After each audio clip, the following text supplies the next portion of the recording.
I hope guys in the previous two lectures you were following along and you designed, as we have seen, your graphics and you have animated your graphics. Now it's time to start sequencing, meaning deciding what's gonna come first and what's gonna come last. Okay, so let's stop the animation. We can see everything. To sequence, obviously you need to see the keyframes for also to tweak the speed of the animation. To see the keyframes, of course, you can scroll down and you can see the keyframes here. Maybe not so much, and scroll down again. Stories like this. Well, there is a shortcut for that that is extremely useful. You select a layer and you press the key U, just U, once. Here you are. Now, all the properties that have keyframes are listed. And of course, you can see the properties and their keyframes. If you press U again, then it will close the properties that have keyframes. Cool, that's very fine, but now you can do better. You can select all your layers. Here you are. I just created a lasso on all of them and press the U key once. If I press again, it will close them.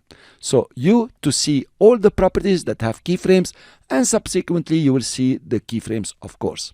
Fine. So let's look at it carefully here. What do we want to achieve? We want, for example, the background to appear first, then the graphic design, motion graphics, and web design text to appear later on after the background. Not really when the background has settled at 100%, but just before it settles. So how do you sequence your layers? Well, sequencing your layers is about moving your layers around in the timeline with their keyframes. How do you do that? First, make sure that you are in your selection tool and not in your pan behind tool. With your selection tool, you can click on a layer and drag it. Here you are. You see how? So now you are delaying the layer to come in. For example, now you are at 27 frames. If you play your animation, you will notice that this layer will start appearing after 27 frames. Okay, the beginning here is called the in point of the layer. If you want to jump to the in point of the layer, you press I, and it's pretty important, you will see. Let's decide that background, we want it to come out at 10 frames only.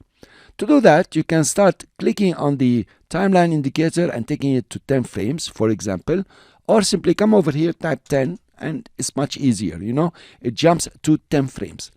Then you click on the background layer and you start dragging it around. If you press the shift key, then it will snap to the timeline indicator. Cool. So now we have the background delayed with 10 frames.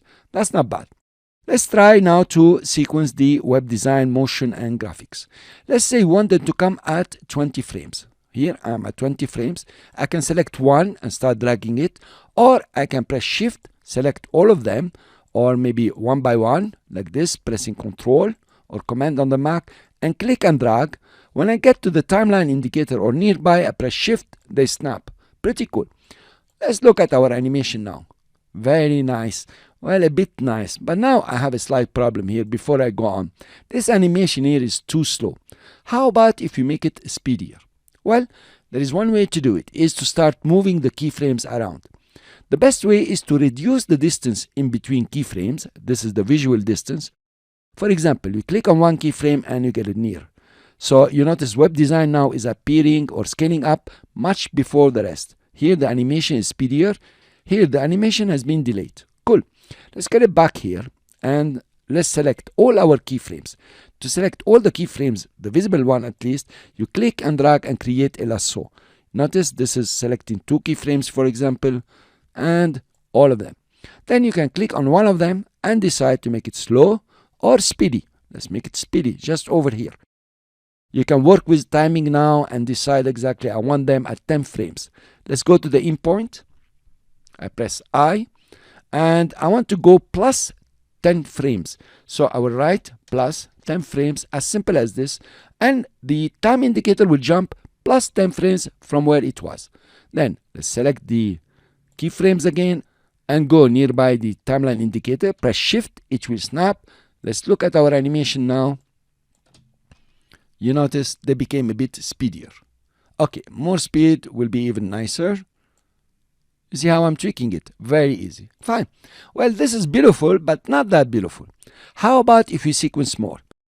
Meaning, we ensure that graphics comes first, then motion graphics, then web design. So we leave the graphic design wherever it is, then we take the motion graphics and push it in. Here you are. Notice there is a kind of snapping here to align your keyframes. And then we do the same for the first layer. And let's play our animation now. Here you are.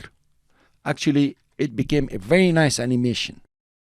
Another option I want to show you here, or a switch, is the motion blur switch. This is the motion blur switch. It simulates shutter duration. So you can add a motion blur to a layer, but it won't be visible until you enable the preview within the composition. This one will only enable the preview, will not add motion blur to any layer. The added from here, and you enable it from the composition. Notice now the motion blur. Okay, look at this layer. You notice web design now, it has motion blur. Look how it's appearing. If you remove motion blur, it will be just like this. Okay, very strict. With motion blur, it's like a fast car when you're taking a video. So motion blur can be applied to all layers, and to preview it over here, you need to enable it in the composition. Cool, guys? If I disable it, it will go away. That's for the purposes of speed. Sometimes you might be blurring some very complicated animation and you don't want to see it, you know the effect, you just put it off. If you want to see it, you put it on and it's visible. But when you create your video, if motion blur is checked on a layer, it will be shown in the video. So this is just for a matter of a preview. Cool. So let's run our animation now and look at the effect of the motion blur. Much nicer. You notice, guys, I will show you. Okay, you notice how the rectangle is with motion blur here, and over here the text coming with motion blur. So this is an option that maybe you'll use all the time. It's very nice and it'll give you this effect of a shutter. Now you are very capable to create lots of motion graphics on your videos and images. So please come to After Effects and start training, and I will see you in the next lecture.